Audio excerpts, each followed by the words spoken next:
16મી April 2025 બુધવાર. આજના શુભ સંદેશમાં એ વેદના મૂર્તિ સેવક એટલે કે ઈસુને પૂછાયેલા સવાલોના જવાબ મળે છે. ઈસુની સામે ફરિયાદ કરનાર અથવા દાવો માંડનાર ઈસુના જ 12 શિષ્યમાંનો એક યહૂદા ઇસ્કોરિયત છે, જે જાતે જ મુખ્ય પુરોહિતો પાસે જઈને ઈસુને પકડાવી દેવાની તૈયારી બતાવે છે. એ માટે રકમ પણ નક્કી થાય છે.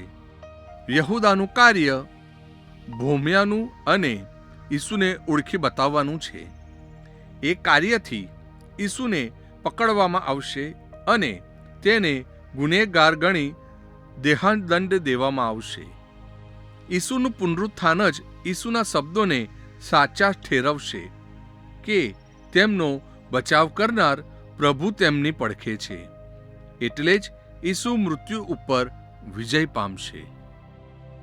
પ્રસ્તુત કરતા અમૃતધારા Don Bosco animation centre, Kapadvanj.